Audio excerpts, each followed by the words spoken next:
Small group, and we outnumber you. So let's think of it about it as a conversation.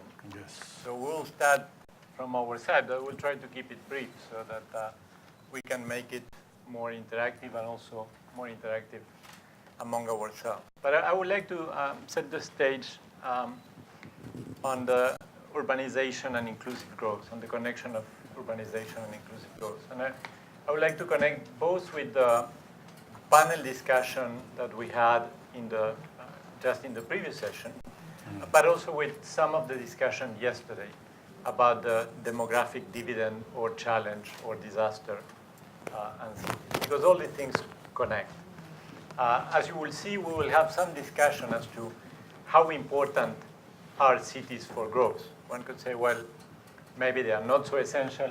One of the points we will be having, perhaps Nitya will articulate that point, is, and it can be articulated in other ways, is that cities also are big consumers of energy and other resources, so is really urbanization the answer? Many people will think that, yes, cities are the answer for growth, and you can have very dynamic cities, hubs, modern cities, integrated with the global economy, and those are the engines of growth. When you see maps of economic activity, you have really these spikes where cities are, where the concentration of GDP is enormous, where you have agglomeration effects, where people make each other more productive through their proximity, you have better matching of skills and needs, you have thicker markets. So in a way, there is one storyline that may be challenged, but it's one storyline that goes like cities are the engine of growth. And cities are what will take us to the next step in development in South Asia. When you look at the demographic dividend combined with the fact that land cannot absorb a lot of people in the coming years, you get a situation in which urbanization almost looks inevitable. It's not a choice of whether we want it or not, but how we will handle it. But if it succeeds, it may give the jobs that we need to face a demographic dividend, as I made the case yesterday to us in the World Development Report 2013. One of the important conclusions is that while it's the private sector that creates jobs, 90% of the jobs basically, the way cities are organized is fundamental for that job creation to take place and to take place in productive jobs. Now, if cities succeed in getting us this development, almost by definition, they will increase the divide between urban and rural. If we get these spikes of economic activity somewhere and it's flat around them, then the gap, what was being discussed in the previous session, may increase. And one of the facts, if you think of Kuznets curves and all that, one of the facts of growth is this increase in inequality in early stages of growth that can be associated with this duality between the modern city and the traditional rural area. In addition, there are issues of inclusiveness within cities. You can have very different models of cities. One of the issues, again, let me use the World Development Report on Jobs as a reference. One of the issues we looked at was the situation of employment in South Africa. South Africa has these cities which are extremely modern on the one hand and not so modern on the other hand, and especially this legacy of apartheid, where jobs in the modern part are in one part of the city and people are in another part of the city, and commuting distance, transport costs are very big. So the way a city is structured is also very important for inclusiveness, not just the urban-rural divide, but within the city. And one of the questions we will want to discuss is this trade-off between having the most modern and dynamic hubs that connect you to the world because you want the growth, but how do you make that inclusive? So let me start, and we will be touching upon this from different angles.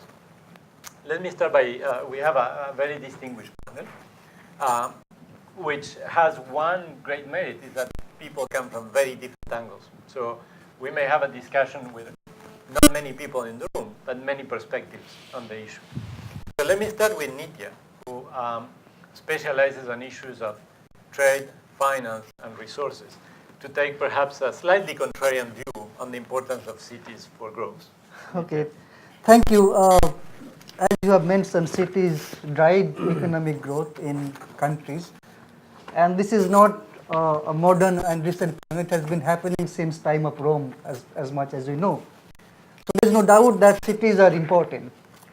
But if you look at some other indicators, like if you look at how urbanization and economic development, they are linked.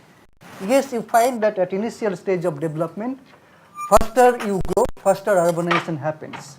But that relation goes up to say about 50% of urbanization. After that, the relationship weakens. Now, if you look at our own countries in Asia, you'll be surprised to know that countries like Lebanon, countries like Iraq and Iran have higher urbanization than Japan. Countries like Malaysia has higher urbanization than Japan. Now, does that indicate something? Now, if you come back to South Asia, where of course cities have been driving growth, but are they competitive enough? Are they also not giving growth opportunity to the extent it would be required? If you look at the largest 10 cities in the world, mega cities in the world, 5 of them are in South Asia. Now, it is a legend in international discussion that Tokyo is the most congested city. But when I looked at data, I was surprised. Mumbai has got more than 6 times higher population density than Tokyo. Can you imagine? Now, with that kind of density, will the city not be choked? Can you provide basic urban amenities that people will desire? Can you ensure that there would be movement of people? It's a very important part of maintaining competitiveness in a city. And why this has been happening?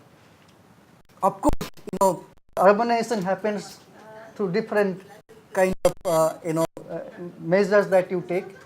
One is that you keep on changing your city limits. So say, okay, this was rural area, now this is urban area. So you have more urban people. But you also have a lot of people migrating from rural to urban areas, and in the context of South Asia, that has been the most dominant factor. Now, rural India or rural South Asia, if you are not expecting much of opportunities, if the rural areas are not giving much hope for you, I am an agricultural laborer and I will continue to do so throughout my life, and that might not give me good, upward mobility. And even if I ignore what happens to my children, I would not like my children to be like me, so I move to city. Even if I compromise on some amenities. In any case, urban amenities still probably would be better than rural amenities. If you look at, for example, the resource question I would come to, urban areas of course have better resource access. But even if you discount for that the non-access households of rural areas, we found that the domestic consumption of energy in India 3 times higher than rural consumption, rural per household consumption. And I am not including those households which do not have connection. I have excluded them out. So I am considering only those households which have got connectivity, connected to grid, and even after that, this is the scenario. You come to water consumption. It's the norm that have been set by the government itself says that if you are in a rural area, you might be able to manage with some 40 liters per capita per day. But if you are living in big cities like Mumbai and Delhi, you need at least 250 liters. Now, how if you have to move all those people to urban areas, how you manage that? Because in rural areas, many of the resources that you use in a much more sustainable, ecologically friendly manner. So you can manage with less resources. You can do. There is much more opportunity for recycling of resources, which you do not get in urban areas. So you tend to consume more. And if you shift to urban areas, transport requirement goes up, as you indicated that bigger cities have got bigger transport requirement. That's data also shows. So bigger urbanization with mega cities, meaning that your transport requirement would go up. Your fuel consumption, if you are in rural areas, you would possibly depend more on, say, animal or human power, but less on mechanical power or energy, energy enabled power, and that increases their consumption. And it's also a question of lifestyle. If you go to say city like say Dhaka, you will find that the city roads are choked by the rickshaw pullers, and that has precisely happened because you would not have got good opportunities in rural areas. Now, do you need that many rickshaw pullers in Dhaka or in Kolkata or in Delhi? You don't really. And what because the rickshaw pullers are getting very minimum income from that, and people tend to use that rickshaw because it's so cheap. I mean, you cannot imagine that in cities like in big cities in Europe, if you have to walk for 5 minutes, you will possibly walk. But in Delhi, in Dhaka, you would not even walk for 5 minutes because rickshaw is there, and you can just get it with 5 rupees. So you tend to use that, and we could not provide better opportunities for them in our rural areas. And precisely that's where I think we have to also act, because we cannot get our cities to get congested. And another important factor that has happened, if you look at South Asia, it's in many countries it is like one city phenomenon. In India, like it might be one city per state phenomenon. You go to West Bengal, it's only Calcutta that is big city. All are like we might call you tier 2, but they are actually not even tier 3 city in terms of their civic amenities. It's very poor condition. So what happens in India or in other Southeastern countries is that the cities where politicians live tend to get more importance in terms of amenities. We have not really thought of creating more cities with lower population. So the more you try to give importance to the capital cities, more migration you attract, and you are in a vicious cycle. You keep on adding to that, and you get more people. That's not really sustainable. So we have to do something about decongesting our urban areas. Incidentally, there is only one city that I found in whole of South Asia where the population has come down over the last few years, and that is Calcutta. And this is of course also because Calcutta city limits they have not increased, but it could be true for other cities also, which I don't know, because in Calcutta what has happened is that in some areas, those very congested areas, people moved out because those are not really good livable place. So some people actually moved out of city. That might have happened in other places also, but in other cities, city limit has been increased, so you don't really have data. But this decongestion is very important, and having alternative growth centers away from those big cities, and of course any city, there is a concept called hinterland. I think we have forgot that. If you go back to history, the cities were defined by their hinterland also, that the areas that they serve, But today we forgot that if city has to sustain, it has to have good hinterland and well-connected hinterland. If you are working in, I have seen personally, if you're working in Geneva, you might be in city which is some 100 kilometers, 150 kilometers away from Geneva, and you can very comfortably do that because you have very good public transport system which can help you. But that is more or less unimaginable in our country. This is something we have to do, and in India we have tried to do something called providing urban amenities in rural areas. A concept which was conceptualized by our former president APJ Abdul Kalam, but our current minister of rural development says that was misconceived because he thought just by giving knowledge you can bring a revolution. So now it has dawned upon the government that you can talk big things about giving knowledge, but that is not going to help. You have to have a good infrastructure that has to come with public support. It could be public-private partnership, but public cannot, government cannot abdicate its responsibility of doing that. You have to create good opportunities, and it seems that in the last few years, what we call NREGA, National Rural Employment Guarantee Act, that seems to have discouraged a bit of rural-urban migration.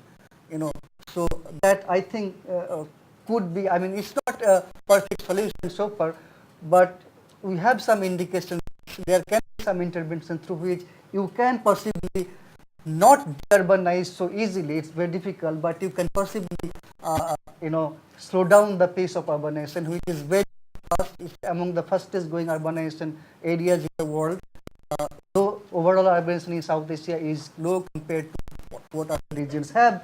We have the highest urbanization rate actually in Latin America, with very high rate of slum population in there also. Latin America has better urbanization, higher urbanization than North America and Europe. So we have to think a bit more differently. Urbanization will happen, but think about how we can improve the situation, and we can also think of slowing down urbanization and also thinking about resource issues. One issue I would like to highlight that the land question, which is another resource that is very important. In urban areas, since you have density, with high, you can of course manage with less amount of land, but that is not so less. As I said, in rural areas, you can manage your livelihood with a more sustainable manner, so more recycling opportunities there. That is not possible. Now, what we have seen in urban India is that the solid waste has become a big issue, and the collection rate of solid waste in best managed cities is about 70%. Think about it. And in lower run cities, it is less than 50%. And in many cities, you do not have landfill sites, so nobody knows what is happening. They don't have money to buy landfill sites. And if you have to have landfill sites for everything, all the cities, all this managed growth, the kind of land you will require is quite mind-boggling. Can you manage that? So what to do? Do you go for some sort of waste to energy kind of solution? We will have to think in those lines. Thank you, Nitya. You have given us a lot that is very stimulating and very controversial. Let me flag a couple of things for everybody as we continue. One is this discussion about what should South Asia be doing, slowing down the pace of urbanization or speeding up the pace of urbanization. Another important discussion is the cost in terms of resources. Is it more expensive to provide services in rural areas or in urban areas? And do we get agglomeration effects from rural areas or not? Another discussion, big cities versus system of cities. We have seen across the world always a big city emerging first before we go to system of cities. But in many places in South Asia, we may be in a need of really paying attention to secondary cities. And finally, one important discussion is density and congestion. One can say, well, when you have a lot of density, you get clogged. At the same time, there is a comparison that urban economists like a lot, which is Barcelona versus Atlanta, two cities that have 4.2 million inhabitants. One has 45 times the surface area of Atlanta. And so the energy efficiency of Atlanta and Barcelona is completely different. So shall we go for density? Is Mumbai 6 times more dense than Tokyo a good thing or a bad thing? So many things that are controversial, but let's land them in one country. Let's land them in one country at an early stage of urbanization, and that's Nepal. What can you tell us, Dilli, about Nepal? Yeah, thank you, Chair. Let me begin with the speed of urbanization as you were raising this question. Probably based on World Bank study, of course, that the rate of urbanization is the highest in Nepal. If you compare, for instance, very recent phenomenon. What has happened that the growth of urbanization that has been more than 5% per annum. At the same time, in terms of, for instance, as you were talking about density and congestion, but we see that the urbanization has been, over concentrating in 5 municipalities, and more so in Kathmandu, where out of the total urban population, around 22%. That is another phenomenon. And more importantly, probably again, the very recent bank study shows that out of the total GDP now, the urban areas, they contribute around 65%. Means that from the standpoint, as we were discussing in the plenary, that from the growth as well as, inclusive growth, if you like, and urbanization, inclusiveness of the urbanization, probably, the kind of importance, the urbanization that has taken place in Nepal. And probably the underlying, I should just relate some of the key underlying factors, and then I will go the impact, and then what you have said, I'll try to link with those. And probably in Nepalese context, probably there are some historical as well as contemporary context. When I was talking about historical, as Dr. Jagdish was telling in the plenary, that the kind of over-concentration, the centralized system, at the same time, the kind of, imbalances, spatial and others, the kind of imbalances, especially in the countryside, that we observed, that had some, inducing impact on, more urbanization, because most of the facilities that are concentrated in urban areas. That is, and of course, we cannot ignore that because of the wound conflict, for instance. That also partly, contributed to enhance urbanization process in Nepal. And of course, still the agriculture sector, basically the agriculture sector is subsistence, and in that, because of absence of other opportunities and all that, people come to the urban areas, and given these feudal production and the social relations, which are still very predominant. Of course, as we were debating in the plenary, of course, we have the problem that we see that the kind of poor linkages, as you were also referring, poor linkages between the rural and urban areas. Again, driven by the kind of policies that are inducing, for instance, the non-tradable, unproductive activities, quick yielding activities in urban areas, again, mostly driven by remittances, for instance, that has also very much, increased or augmented our urbanization process in Nepal. Therefore, both historical and contemporary factors that are, and of course, many people who go out of the country, when they come back, they generally prefer staying, given, some modern facilities and all that. They used to stay in an area. At the same time, they have opportunities and they acquire some skills, going out, and then that opportunity also attracts people who are coming from abroad. And then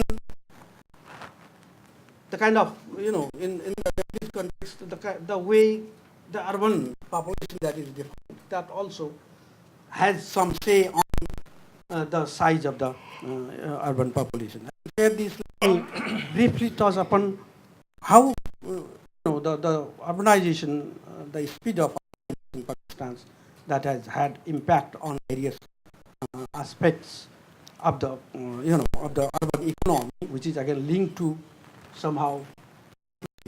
For instance, there is inadequate and very poor quality of public infrastructure, inadequate and very poor quality of other basic services, and low or declining income of the poor, so that they are somehow the access or portability, for instance, to food, safe and sufficient water, and then of course, as we were asking, actually the cost of living also that is rising, which is again leading to rising indebtedness of the poor, and then also the income or asset base of the poor that has eroded over time, partly because of encroachment of, for instance, productive agricultural land, forest, and on that. And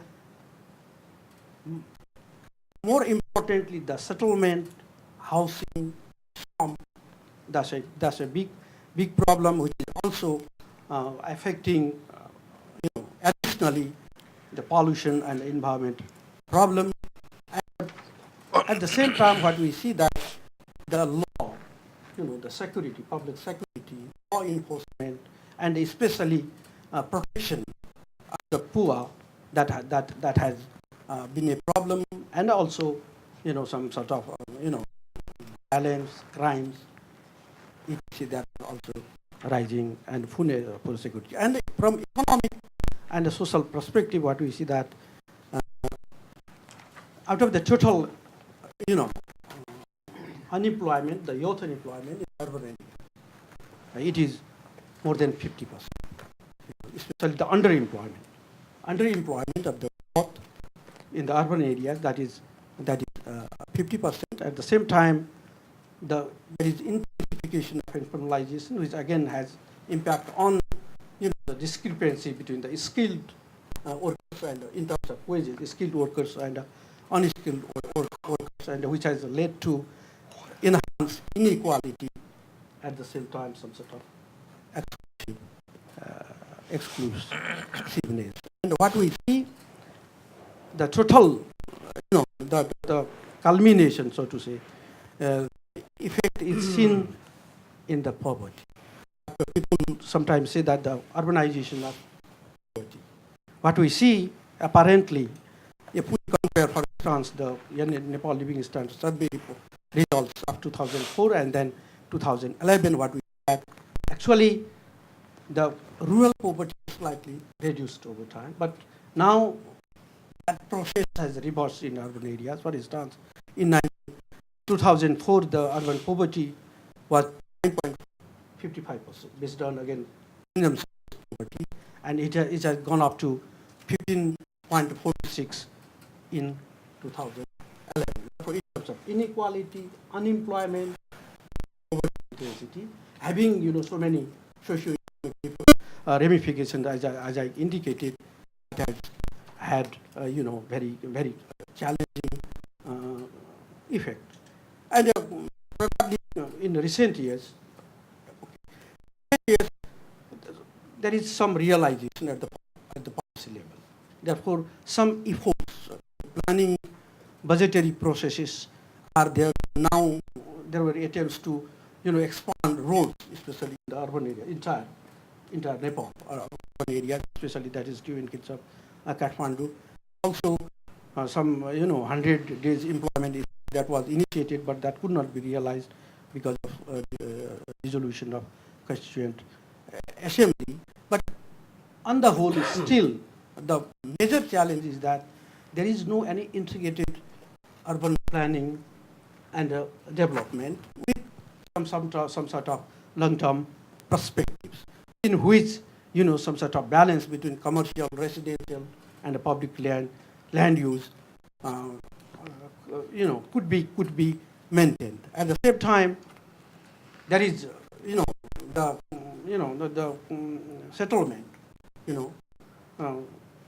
post, or which is not officially planned. The settlement is there, and which has also impacted very badly. At the same time, that is happening, as I said, that affected basic infrastructure services, education, provision of social services, and more importantly, there has been big problem from the standpoint of urban governance. And above all, the challenge, as you rightly said, is that how to finance the kind of infrastructure, basic services, and expansion of employment facilities, and then proper settlement of people, and securing some sort of public security, and that has very huge resource.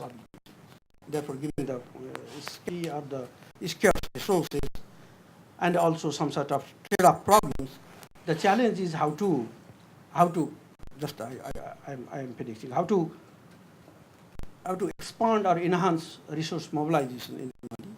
And then, of course, is that there should be, I say P4, not only public and private partnership, at the same time, people's participation, that will be key, and also some sort of integrated approach between the national, periodic plans and then the kind of, municipality or the city development plans are made. Some sort of complementary approach if could be followed. At the same time, as I said, that as in countries like China initially, they had this township, this township, development type of enterprise development program. That in order to retain, especially people, check the overflow from rural to urban areas, probably you have to have pronged approach in a way that there are complementarity between the way urban development or expansion takes place that has, some sort of backward linkages with the rural areas. Therefore, it is a very challenging area and partly neglected in the context of Nepal. Now time has come as given importance in terms of contribution, to the country's income and over concentration of people, are very, long-term integrated urban planning with so many, interlinked facets that will be essential, which will ensure inclusiveness at the same time that will drive the overall development process of the country. Thank you. Thank you, Dilli. I think it's interesting that in a country that is probably at one of the lowest levels of urbanization in the region, we already see the tensions that lie behind the urbanization. I think that the way you were describing it, where you have the positives and people who have money who want to live in cities, not to go back to the countryside, and the negatives, you have the congestion, the crime, violence. Economists tend to say that that's exactly what determines the equilibrium size of cities, is the balance between the positives, the agglomeration effect, the amenities, and the negatives, the congestions and the externalities, and all the story about planning and investment is how to get more of the positives and less of the negatives. But if you do that, you get bigger cities, for sure. So my question in turning to you, Aynul, is you have been working on these reports about South Asia from the UN system. What are your views after having seen the region as a whole? What works, what doesn't? Where are we going on urbanization? Thank you, Martin. We just don't only work on South Asia. Mm-hmm. We work for the entire Asia. So the comparison is even starker. Yeah. But let me, the question that you pose, do we have good urban models in the region? And how about that model? I don't know whether there is a good model or bad model, but I will try to highlight some of those issues. But what I'm going to do is focus on the study that Ashfaq has done very recently on these urban challenges in South and Southwest Asia. And let me start with some numbers. And this study suggests that Asia is on the threshold of a major urban transition. And the study suggests that it's expected that 50% benchmark may be reached by 2021 to 22. Now, this is for the entire Asia.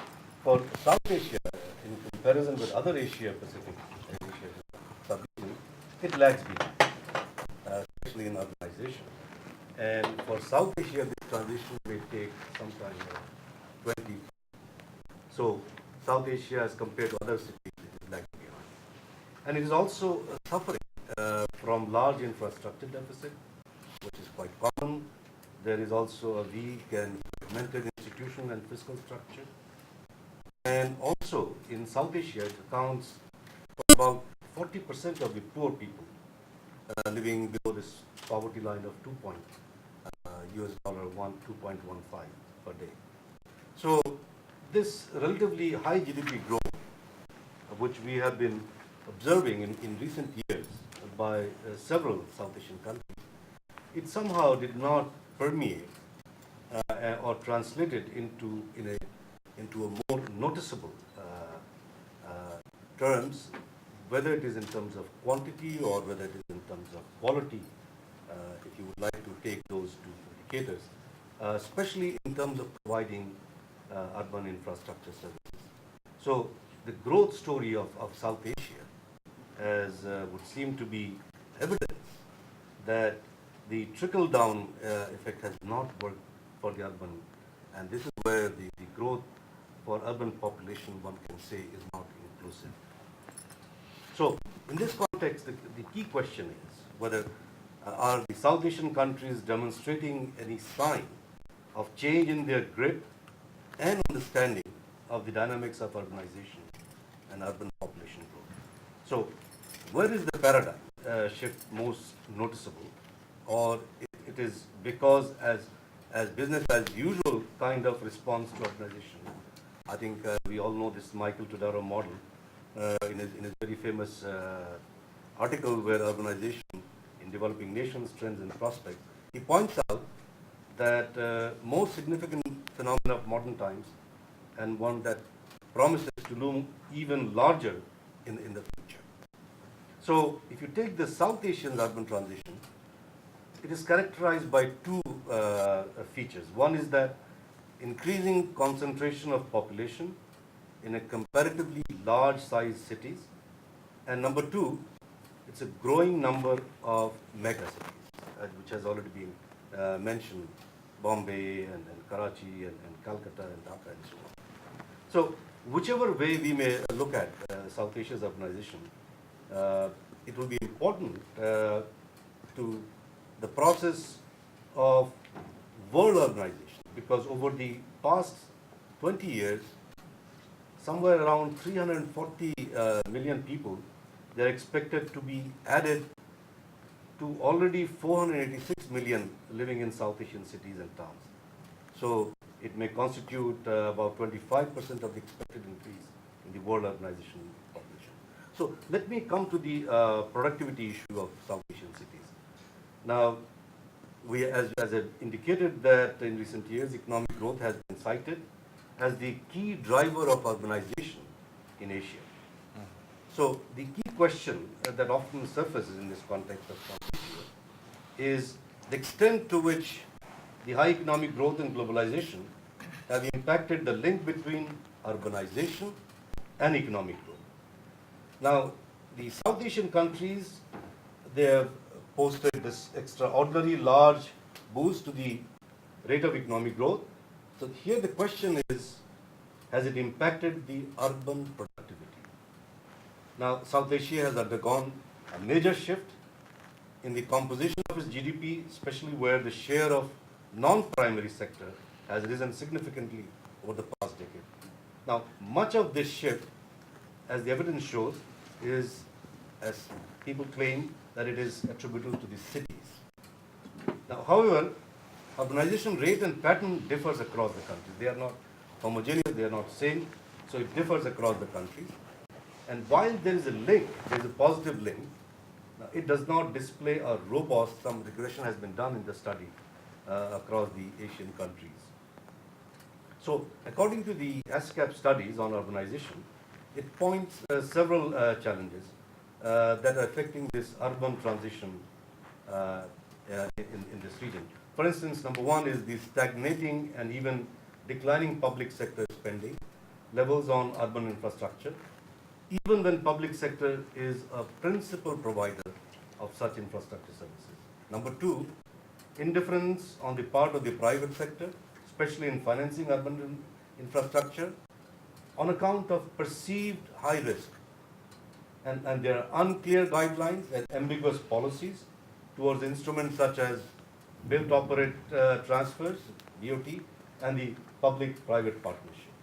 Number three, there is insufficient recognition of the consequences of inadequate and poor urban infrastructure in policy making. And fourthly, focus on new infrastructure rather than on improving the efficiency of the existing infrastructure. Now here again, the question is is poverty in South Asia urbanizing itself. And the SCAP study further found that the headcount ratio of the urban poor has declined between the period of 93 to 2000. There has been a reduction in the poverty gap during the same period. And at the same time, the number of urban poor, it has risen from 113 million in 1993 to almost like 134 or 35 million by middle of 2000. So this is an increase of 19% during this period. And the proportion of urban to total poor shows an upward revision. Now all these issues, it throws a major challenge. The challenge is growth not reaching out to all the urban, poor, or it is insufficient to impact the incidence of urban poverty. Now the Indians' evidence in this respect is interesting, as presented by the World Bank study. And it says that the growth has tended to reduce poverty. And secondly, growth has not only reduced urban poverty, but it has also helped bring down rural poverty. And the pattern of growth, however, matters for the pace of poverty reduction. Now finally, including my remarks, the question is, what are the urban responses and contemporary thinking? Now, as I indicated earlier, South Asia has seen in recent years a dramatic shift in its response to urbanization and urban issues.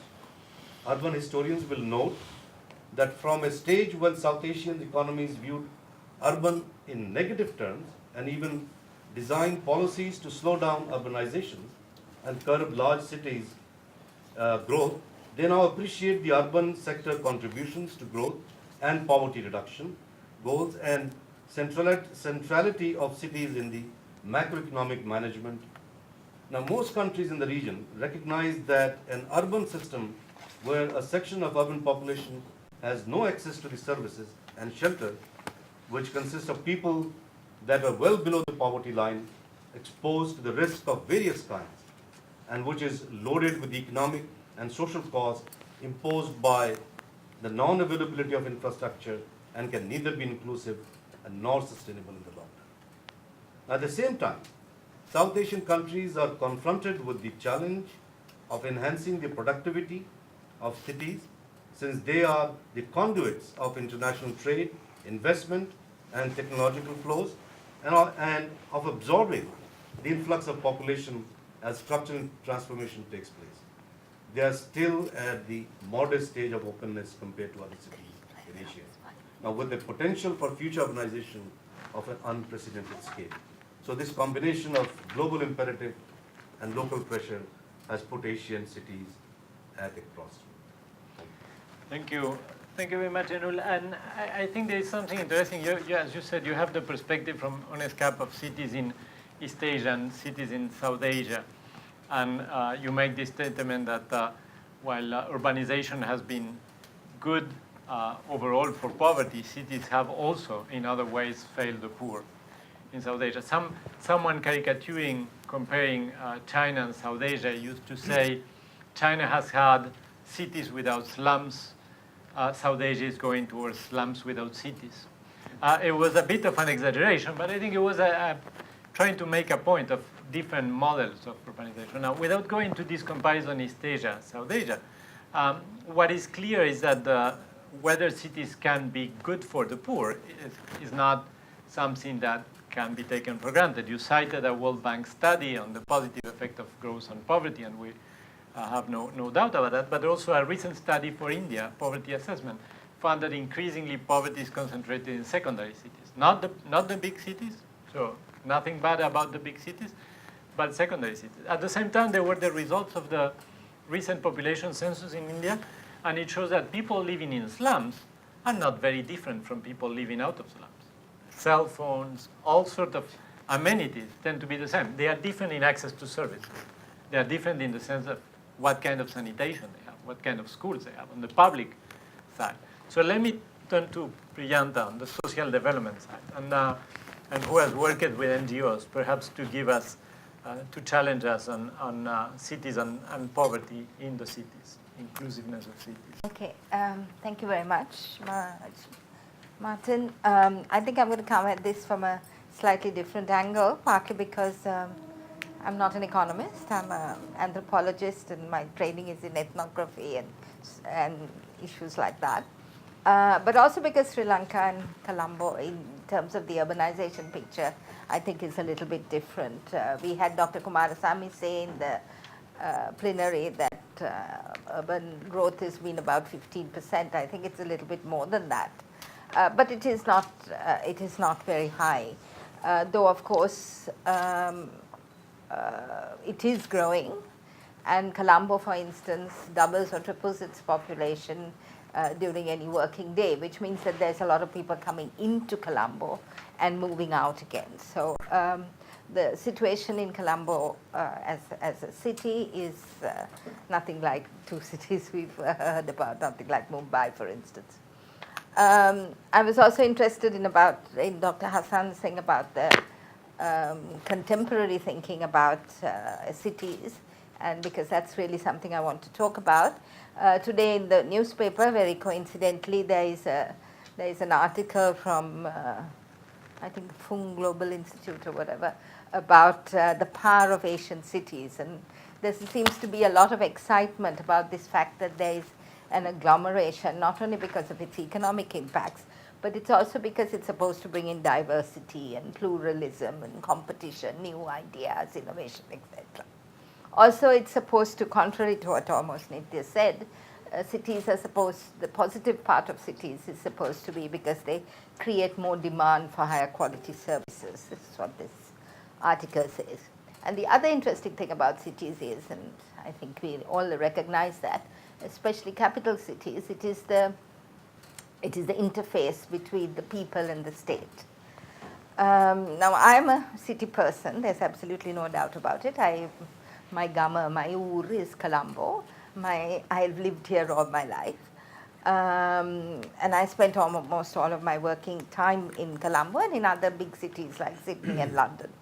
So I'm going to approach this from a slightly less academic perspective. I'm going to talk economics as if people mattered, and look at inclusivity within the urban space. We've been talking a lot about inclusive, urban-rural divisions, but the city is not a homogeneous place. It is also a highly fractured, highly divided space.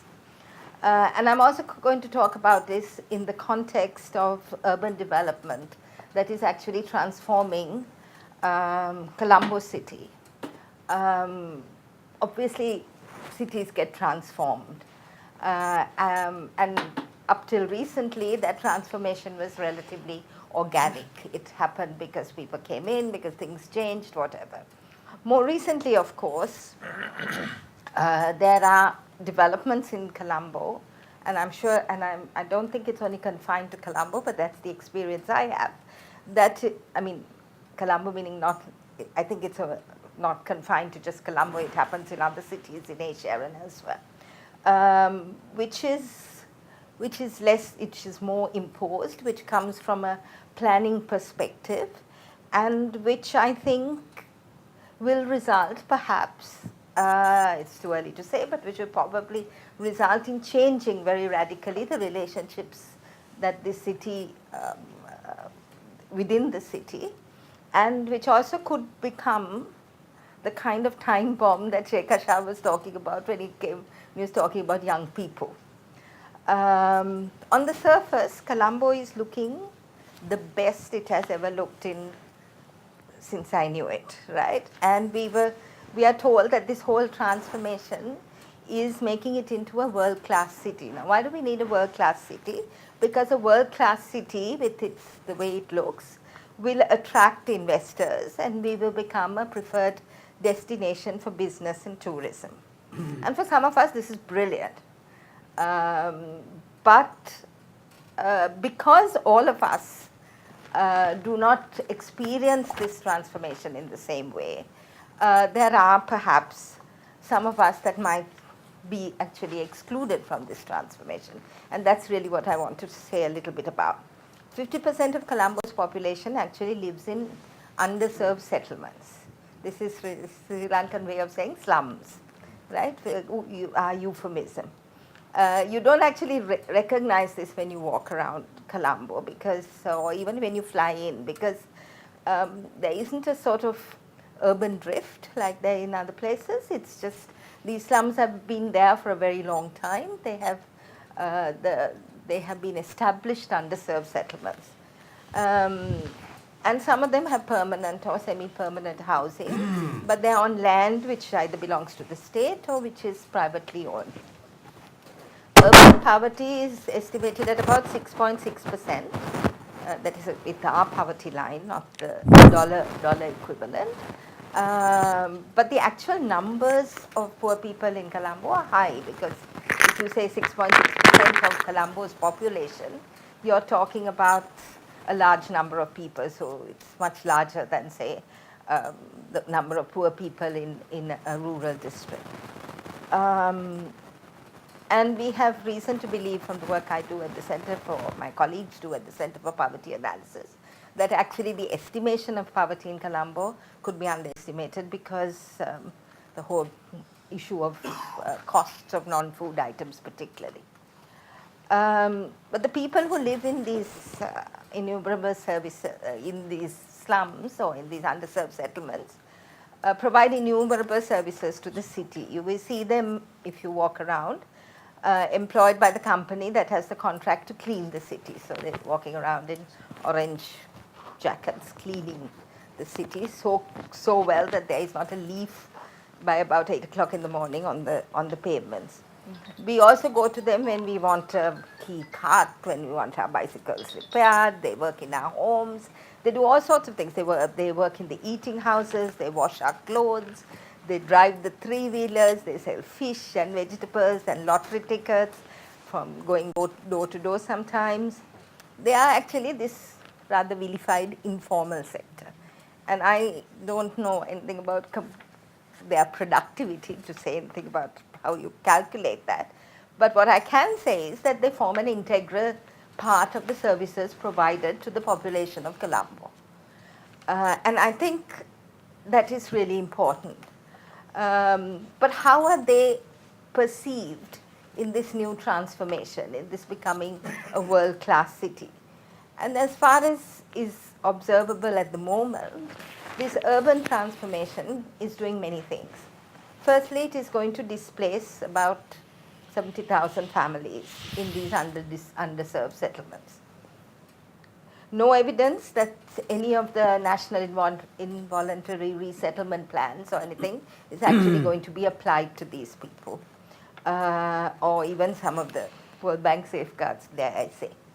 The second thing is that it is destroying some landmark institutions. Not very far from this hotel, if you go from the back of the hotel, there was a group of washer people, Lobies, who were allocated a piece of land which they had got as a gift or whatever, from the Dutch times. So that is, the Dutch was so many years ago, right? And now they've been evicted to make a car park and a helipad, and pushed into somewhere else. The transformation is also creating very scripted public spaces. What I mean by scripted is it's not a naturally growing interactive space, but it's a space that is kind of telling you, this is a walkway, you can go this way on the walkway, this is a bicycle track, you can go this way on the bicycle track. But it is not creating bicycle spaces or bicycle tracks for people who use bicycles as a means of transport. It is creating bicycle tracks for people who use bicycle as a leisure, right? It is, and the most important thing is that it seems to be undermining the democratic institution of the Colombo Municipal Council. The Colombo Municipal Council has many problems, right? I mean, I'm not kind of holding a flag for them, but they are an elected body. And instead of strengthening them, what we seem to be doing in this whole urban transformation is putting the responsibility into the Urban Development Authority, which is under the Ministry of Defense and which is actually running the city. So we are kind of, in a way, we are reducing the democratic urban space that we also have. So in a way, so basically that's really that's the scenario that is happening in Colombo, and I'm flagging it because I think we've seen it happen in different ways in different places. Maybe when you did the Commonwealth Games in Delhi, you kind of created a sanitized bit of the city. We've done that in Sri Lanka before. We've done it with the Non-Aligned Conference and various things, and but it has been fairly temporary. Now we are about to create a very world-class city, and my question is, if it is to be, what is happening to the rest of the citizens? Is it a world-class city for whom? And in that sense, how inclusive is it? Thank you. Thank you. Those were very, very valid points. And it's interesting that you raise them for a city that many will consider one of the most successful in South Asia. So the kind of challenges you are facing, in a way, are also very typical of middle-income countries. What you are saying about displacing populations and changing the voice in the city resonates enormously with issues of gentrification in industrial countries, where you have these young, rich professionals who come to the cities and push to the suburbs other people and become the voters of the city and reinforce these wonderful places that are great to live, but where others commute long distances just to work. So that I think facing those challenges in itself is very interesting. But perhaps one of the things I would like to raise in turning to Mohini is how can we measure, how can we tell what our cities are doing for the poor? And there I want to go not just into poverty and poverty rates, as I said, that can be a bit narrow, but also into the standard metric we use for development, which is the Millennium Development Goals. So how are cities, how is urbanization, to what extent, in which ways, contributing to progress towards the MDGs? The impact of urbanization on development objectives as outlined in the MDGs. The World Bank brings out an annual publication called the Global Monitoring Report, and this GMR of 2013 looks specifically at rural-urban disparities and the impact on MDGs. And it finds that overall, globally, that urbanization has a positive effect. That is, countries which are more urbanized did better in meeting their Millennium Development Goals, i.e. they did better in their development objectives. And how was that? That was basically because by raising income levels, that was one, because you already talked about the agglomeration effects on increasing productivity and how that attracts firms and creates jobs which pay more, but also in public service delivery. Better public service delivery and cheaper public service delivery. So it's very ironic that it's in fact be very quaint. It need not be flexible. The positive impact of urbanization on the Millennium Development Goals, and just a quick recap. I mean, the goals are poverty reduction, universal primary education, health, gender empowerment, environment and sustainable development, and developing global partnerships for trade and finance. So through this increase in income levels, urbanization is seen to have a positive impact on poverty reduction. But how did South Asia do? Not so well.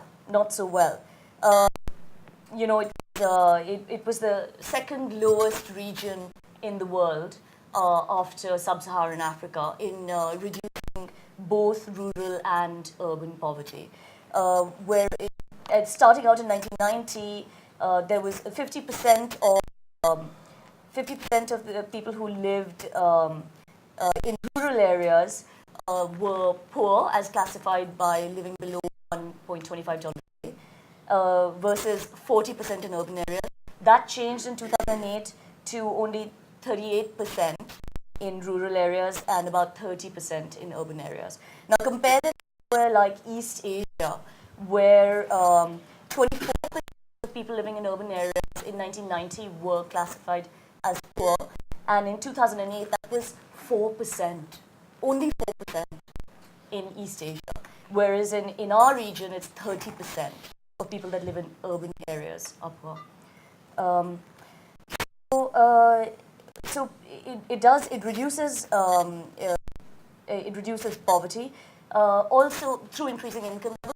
Also, there is an interesting study again done by the World Bank a few years ago that looked at data from districts in India and found that that urbanization has a positive impact on growth in neighboring rural areas, and not only through the traditional route of rural urban migration, and not through that route, but actually through increased consumer demand. So demanding agricultural products from nearby rural areas, and also to a lesser extent through remittances, an increased land to population ratio in those nearby rural areas, and the development of non-farm activities. So urbanization gave opportunities to nearby rural areas to diversify away from just agriculture. And of course, it had a positive impact on, found to have had a positive impact on schooling, on access to healthcare, sanitation, drinking water, all through public service delivery. However, urbanization can also be negative, can have a negative impact. As many have already said today, urban poverty in South Asia in particular is rising. So public service delivery could be good, and it's been good in South Asia in terms of providing access to drinking water, but we've done really badly on sanitation, providing sanitation. Urbanization can create monster cities which can be sources of disease and spread HIV, and therefore not help us achieve our goals. Basically, mismanaged urbanization, too rapid urbanization can cause pollution, congestion, and of course slums. There is a statistic that puts Delhi, Dhaka, and Karachi way up there, along with Beijing and Cairo, for cities that face the highest number of premature deaths caused because of air pollution, diseases caused by air pollution. Cities' rapid and mismanaged urbanization can cause problems of resource scarcity. I'm sure we all face that in the cities that we live in Asia, especially in terms of water. And the increased urban poverty in South Asia is not only in large cities, but in fact in many countries is seen to be in tier 2, 3, and 4 cities, so small to medium cities. So what do we need? We need a strong strategy, better planning, better connectivity, and financing. We draw lessons from many other parts of the world. For example, apparently in Hanoi, he lived there. Apparently, they did a very good job of maintaining the old architecture in the center of the city, and at the same time, they allowed villages to densify, and they created a road network around the city, which allowed commuting from rural areas into the center. So, there are a lot of lessons to be drawn. Setting up a good transport network, internally, also to regions outside. Use technology to help us manage these transport systems and bring down, for example, congestion pollution. We could use GPS mapping to see where traffic is particularly congested, so that commuters take alternative routes on any particular day. And in terms of financing, yesterday Sanjay Kathuria was talking about how if we increase trade, that can be beneficial for border areas, especially in terms of investment into smaller cities in border areas. And those could be hubs of growth, which then in turn spillovers on nearby rural areas. One of the main, I'd just like to point that urbanization, we shouldn't see it as a universal sayer. Not everyone wants to migrate. There is evidence to show that in Nepal and other places too, people don't want to stray too far away from their land because they're worried about losing it. And especially in the South Asian context, in this where family and social networks are so important, can splinter the family. So it should be something that is an option without it being people to migrate out of desperation. There's a very interesting documentary created by a young Indian filmmaker called Mohini Datt. The name of the documentary is One Cubed.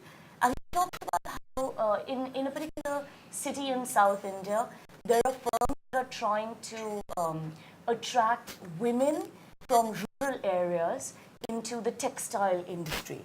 Now, one of the things about urbanization is that it creates jobs in light manufacturing, and this is seen to be particularly good for women with basic education levels.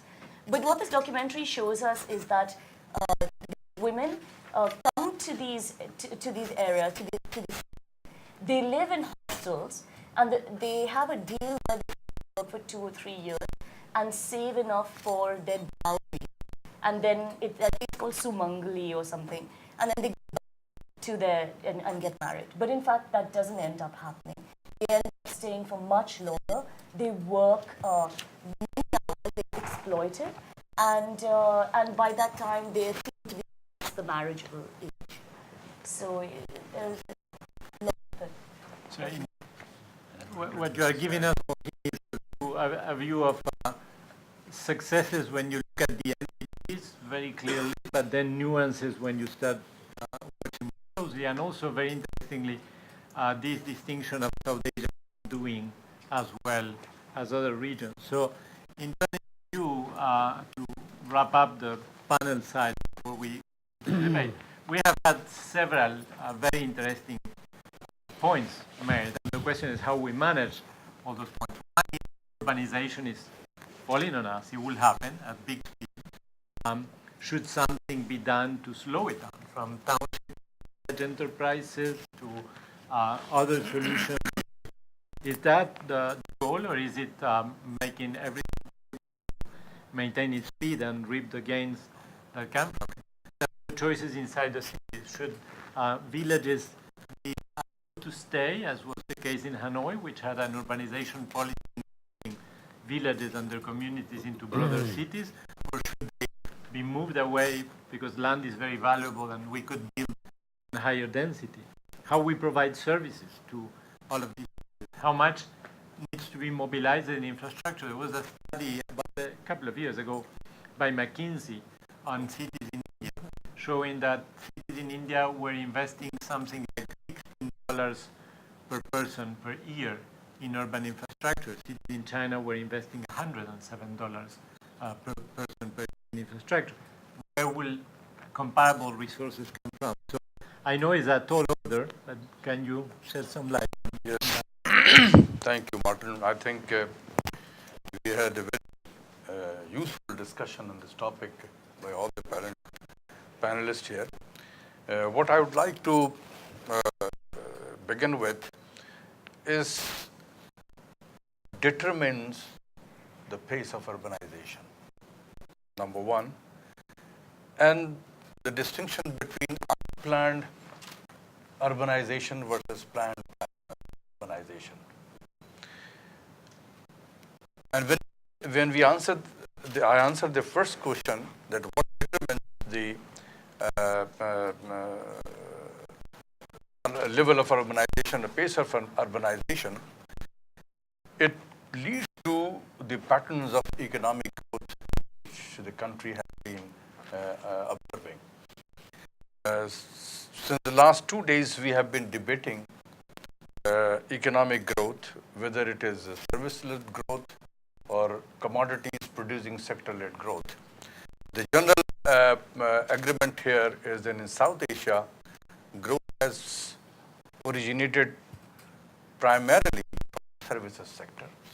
And this sector benefits the skilled and educated manpower, and they are more integrated with the rest of the world, a global economy. Naturally, their incomes are rising at a faster pace than the incomes originating from agriculture or industry. If you look at the structural transformation which has taken place in South Asia, particularly, we have learned through our economics textbook that the first stage of structural transformation, the transformation takes place from agriculture to industry, and in the second stage, from industrial to services. But it appears that in South Asia, we have missed the first phase, and the transformation has taken from agriculture to services. The reason is that services sector has been growing at a much faster pace than the overall economic growth in the region. That has created a sort of an income disparity. Those who are educated, skilled, they have made a lot of money. Now, since they are making money, they are creating demands for urban infrastructure. That leads to the demand for housing facilities, more roads, communication, energy, schools,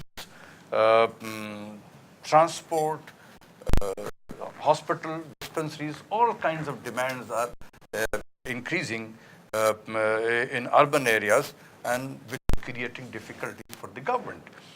Similarly, on the rural areas, if you look at South Asia as a whole, agriculture has been growing at a rate more or less about between 2 and 2.5% per annum, slightly above the rate of population growth rate. Naturally, their income is not rising as compared to urban areas people. Therefore, in search of better living, they are also migrating to urban areas and further putting pressures on urban infrastructure and public services. Urbanization, or the pace of urbanization, is rising in South Asia for two reasons. Services creating more income to educated people, demanding more better quality of urban infrastructure, and rural areas people are migrating in search of better opportunities in urban areas, and therefore, as a combined of these two pressures, the urban infrastructure is under tremendous pressure, because the government is under pressure to build more roads, highways, improving communication network, provision of electricity, schools, colleges, hospitals. It is creating demand in urban areas. Now, in the case of Pakistan, we have seen at least our 2 or 3 cities emerging at a much faster pace. For example, Karachi. This is a city with more than 20 million population, and there are 50 countries around the world whose population is less than Karachi. And the pace of urbanization was such that people migrated from different parts of Pakistan to that because there were some opportunities. The city was growing because it was a port city also. Now, unplanned urbanization took place, and now 50% people in Karachi are living in slums, which is creating a law and order situation. Security has deteriorated over the years because of the unplanned migration in urban areas, creating tremendous pressure on urban infrastructure. How to handle the situation? Resource constraint. Particularly in the context of Pakistan, our domestic resource mobilization has been a serious challenge for every government. And this is not only in Pakistan, it's true with South Asia. As we have seen, Wakar has shown the tax to GDP ratio is more or less ranging between 10 to 12% of GDP in this region. Now, building or managing urban to meet the pressure of rising urban income and rural-urban migration, on the other hand, is a really a challenging task. How to handle this situation? I think the central government, whosoever is, it is their prime responsibilities, but local government or decentralization may be a solution. And if local government is empowered to invest, to raise taxation, revenue through taxation, and invest on local infrastructure, that is one solution. The other is that many other countries around the world, particularly this type of large cities, they floated different kinds of bond, municipal bond, guaranteed with a sovereign guarantee. If they can raise this much amount of money, they can improve the urban infrastructure also. And if we also manage to change our growth patterns, give more emphasis to growth which will benefit the majority of the population, this will certainly relieve some pressure from rural to urban migration. And in that way, the government can manage urbanization in a relatively stable fashion and in a more organized manner. So thank you.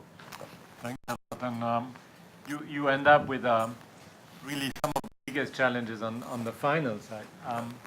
I come from the 50 countries you described, whose population is less than Karachi, less than most cities in South Asia. My country has 3 million people.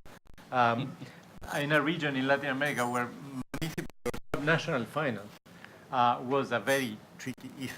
You can think of the crisis, the fiscal crisis of the 80s and 90s, as crisis of provinces debt and mobilizing resources they didn't have, and at some point defaulting implicitly or explicitly on the central government. So I think decentralization and subnational finance will be very challenging issues as we move ahead. We started this session almost 15 minutes late. I will not add 15 minutes to the session, not even perhaps 15 minutes, but I'm sure we can extend a bit. It was a very rich discussion. So let me turn now to you. Try to be, and especially if you have questions, to tell to whom addressing your question. Although by now we start knowing each other, identify yourself, because not everybody may know everybody. So please, yes. Thank you, Mr. Chairman. I'm Nadeem Ahmed from Pakistan. I think the urbanization become a complex issue when the globalization has been intensified in the early 90s, and the cities were viewed as a growth engine rather than the cities that provide the affordable housing, jobs, decent jobs, and the decent social services.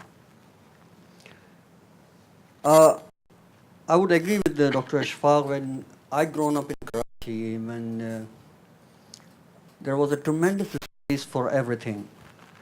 Like we have parks, we had a very robust infrastructure in terms of road networks, we had better transportation services, pipe water, and slowly and gradually it's been outpaced by the urban migration. It's a lot of people come into the city, and that put pressure, tremendous pressure on the social services. So this comes to the very critical point when there is no ownership of the cities, because the central government has started to plan the city from the top, and the people in the cities were not consulted what's going to happen in the next 5 years. So in this context, when the cities urbanization took place in such a manner, like when it created uneven development, so it would become the venture cities. That's been a lot of literature's been said that you become the mafias were proliferated, and it will be very difficult for the government and for the people to become productive in the sense that could lead to the higher growth in the future. Thank you. Yes. Thank you. It was very illuminating, all these discussions. Two aspects I want to just mention here. We as a student of urbanization and physical planning, we used to say one goes to city for anonymity and social mobility. Right? The more you are anonymous, better off you are. You want to break the knowing too much in rural areas. So living in New York or Tokyo, in that sense, is the best. Okay. So from social point of view, something that we might want to sort of think as to whether we need to now review that basic assumption, which is of course value-added. There is no black and white answer. And then two other concepts that we used to very much use were the pull and push factors. Okay. Sorry? Pull and push factors. What pulls and what pushes people to be or migrate from rural areas. Now, in Nepal's case, probably we'll be able to eliminate it. Most of the migration of, female migration from a rural area to urban area was for marriage purpose. Okay? Large percentage. That is what the statistic shows. It has many aspects to it. One is it's much easier from social point of view. The traditional burden that demands a rural context from a woman, much less. She is freer to pursue her career, and of course she sees many other better opportunities. So this is something we might want to sort of keep in mind. And then second point is for countries like Nepal, where 56% of households receive remittance. It is not government's design. We did not design it. It's the individual motivation that pushes people out of Nepal, and then they send money, and that has contributed to the urbanization or whatever other pattern of urbanization. How to sort of look at it, because it is beyond one nation state's or the state's control. I think so. Thank you. We had on that side. Yeah. Couple of things like which is Your name? Yeah. Sandun from Sri Lanka. Especially to link to the discussion we had in the morning, like with the urbanization, like for example now, increasing urbanizations means, like as we all discussed, like it will be increasing industrialization, increased transportation, and increased construction and everything. How we cope up with the situation with the increase, like increasing tensions with the climate change and everything else, like with pressure for the environmental systems, natural resource management, especially when we are talking about like a sustainable development where we need to manage our like natural resources more sustainably. This increasing urbanization will increase the pressure for the natural system. So how you face this situation, one thing. I think second thing, especially with the when we face this global food crisis and everything, one of the main factors that has been identified the increase in urbanization. Like for example, in a South Asian context, most of the people who live in rural areas at least produce food for their own families and their communities. So like making them to migrate to the cities means we make them depend on the markets, especially with the price volatilities in the global food markets. So making people depends on the market for their food, it has been identified like extremely like dangerous things to do. So how we face this food security challenge in the future with this urban migration, increasing urban migration. So those two, and one final thing, but to add what Priyanthi has said about that, we are thinking of this world-class city which poor doesn't belongs to. Like if you take the whole development approach that Sri Lanka is taking now, like this national physical plan and everything, where we think of the coastal areas which promote tourism, where that poor doesn't belongs to the coastal areas. And we think of rural areas which try to promote all industrial agriculture and industrial source, where poor doesn't belongs to. So what the trend was to push poor from villages and urban, like coastal areas to cities, so we can free the land there for this high end. Now we see these world-class cities where also poor doesn't belongs to. So there's nowhere poor to go. So it's this development model is I think it's about not eradicating poverty, it's about eradicating poor. So I think it's so we are in that kind of situation. Thank you. There was a question over there. Gautam Vora from Delhi. There was some concern expressed about inclusiveness and urban living. I think that is a bit unrealistic because migration from the rural areas, the first generation learners, first generation job seekers, and they're going to live in slums. So inequality is built into urban life, especially in developing societies. My question is that if urban centers are seen as engines of growth, why are they not becoming, why is there not enough infrastructure and facilities?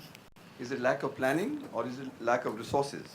As a footnote, I'll say that Bombay, the city I've lived in, the budget of Bombay through taxes and other sources is sometimes twice that of some of the smaller states in India. So at least in the case of Bombay, it's not a lack of resources, yet it has some of the largest slums, Dharavi. A third point, just off the cuff, maybe this kind of life that cities like Bombay provide also attracts a lot of writers. Shantaram, Maximum City, Vikram Chandra, all that. They've all been spawned there. So, Can I answer that, please? yeah, so we will turn to, you choose the ones you want to answer. I think we had very good points from Nadeem on who represents the people of the cities, from Jagadish, how do we get from this organic, unplanned growth into something else, from Sandor, what are the environmental and impacts of cities, and from Ratam on is it lack of planning, is it lack of resources, and isn't it just the way it goes, and finally, very vibrant in spite of everything. Even Dharavi, one could say, is such a vibrant place. So let me go. Let me start with Nadeem's because it's a very important question he raised. Okay. Let me tell you, I was born in Karachi, so I can share with you about Karachi's of the 50s and 60s. It was, I don't know, some of you had the opportunity to visit Karachi at that time. It used to be called as the City of Lights. And I remember, and by the way, those who know Karachi would end at Clifton and then the university, that's it, and that was a Karachi. But anyway, coming back to a point that you have raised, I think this is very, very important. A few years ago, they had this decentralization, and there was a political government. There was a city mayor,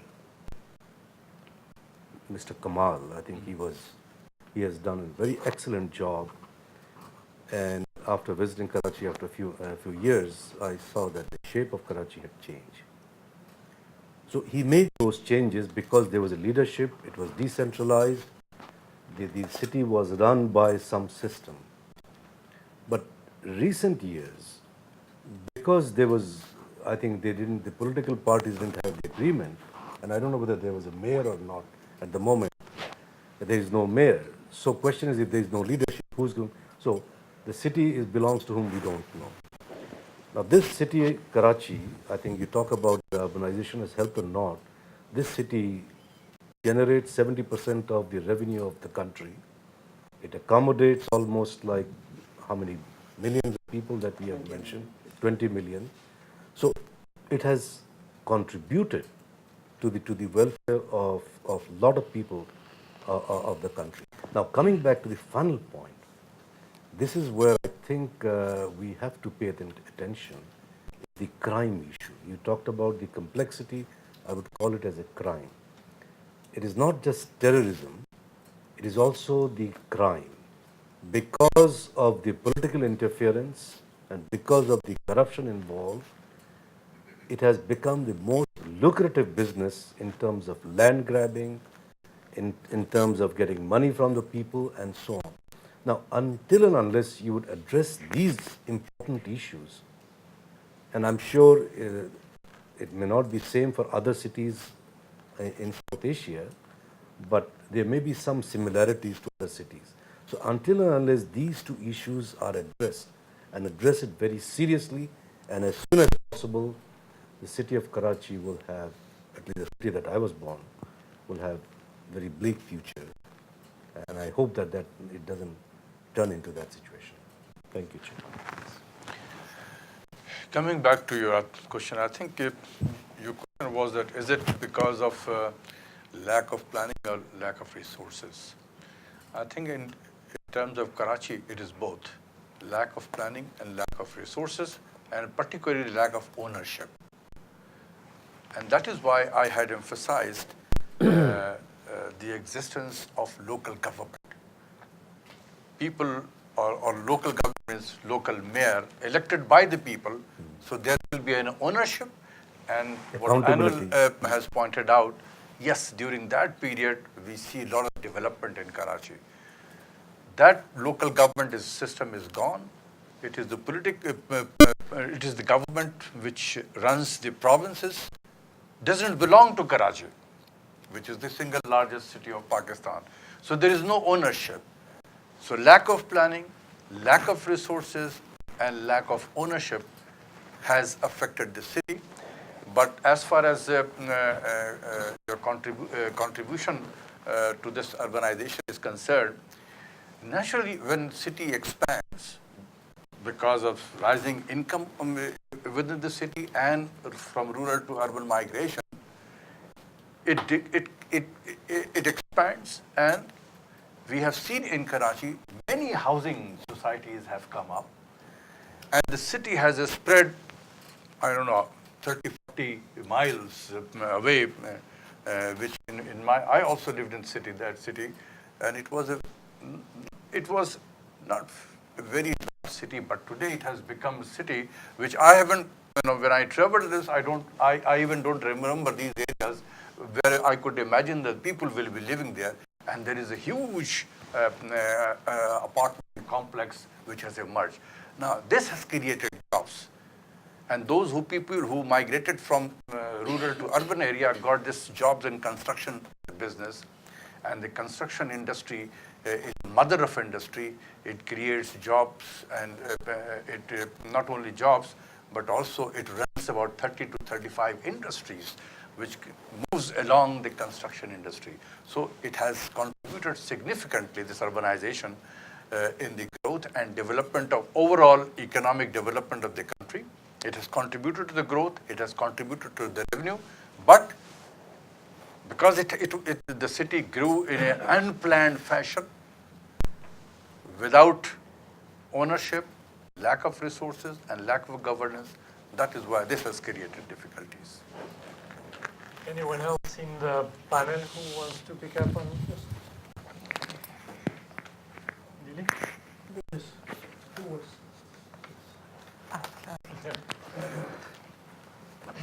Thank you. Probably I forgot to mention, because in the Nepalese context, the problem is that we don't have local governments. It's almost 1 decade, either in municipalities or in the village areas, and that has also affected, very very unplanned, migration and a settlement with big pressures, as I said.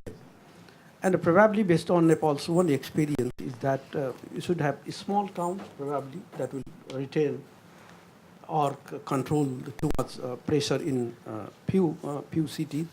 At the same time, the resource mobilization part, I briefly mentioned, the the kind of potentiality or prospects they have. For instance, there is no effective property tax system, which is very much common, in many parts of the world. And that is one of the, very promising revenue or income source of the city. And probably, I again agree with Ashfaq, what he said about the pattern of growth probably. That is also critical, and which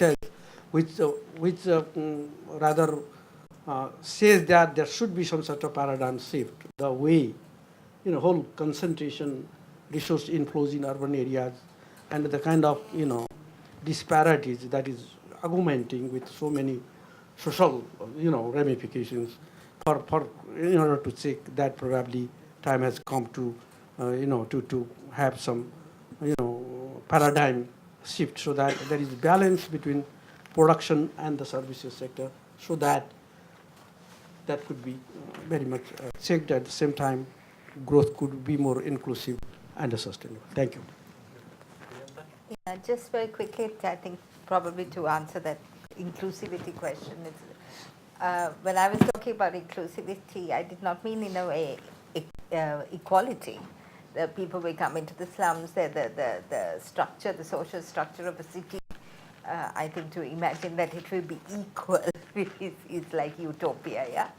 But I think when I was talking about inclusivity or for whom is this city, or who has the right to this city, it is about participation, and that goes back to ownership. Who owns this city? Who participates in the decision making? Who is in the government? So that's really what. The red flag has gone on. Yeah, we have a red flag, and Mohini, you want to say something?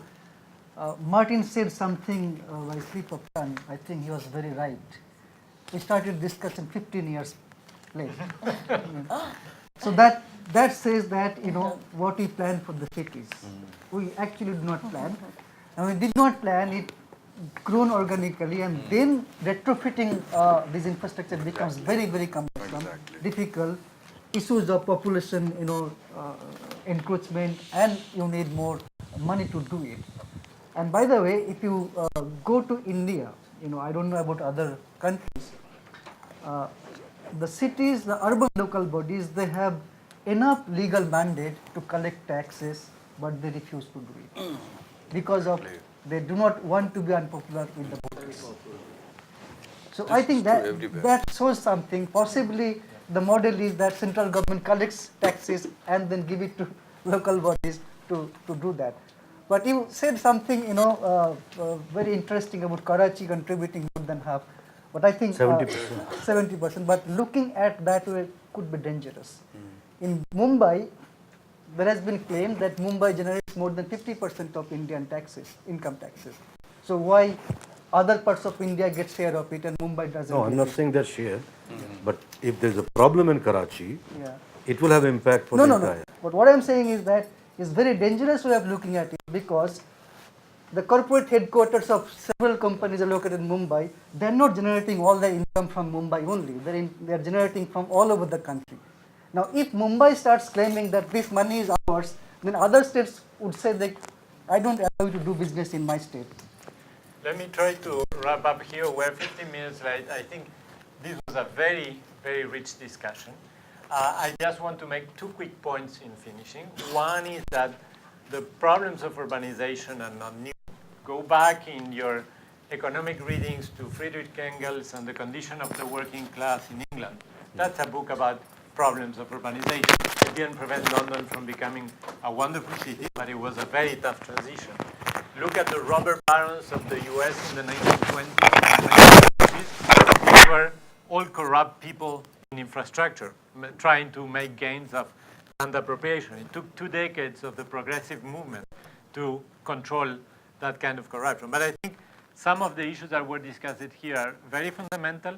We will be having 1 year from now one flagship report on urbanization in South Asia, trying to tackle all these and trying to do it with a lot of empirics, combining satellite imagery at night on what cities are dynamic and growing and what is behind that. Is it governance? Is it finance? What is behind all those successes? Is the voice of people in the cities. And I think we have good models. We have good places to look at. When you look at cities developing from scratch, Korea is a very interesting model. When you look at cities that were completely submerged by slums and getting the services back and retrofitting, look at what Brazil is doing. So there are good models in urbanization for different situations. If you start like East Asia with a strong government, you can think of the Korean model. If you start like South Asia with big slums, you can think about Brazil. So it's not hopeless. It took industrial countries quite a long time, but it needs a lot of work. So thanks again for a very rich discussion. We were a small group, but I think we were blessed with the quality of what was said here. Thank you very much.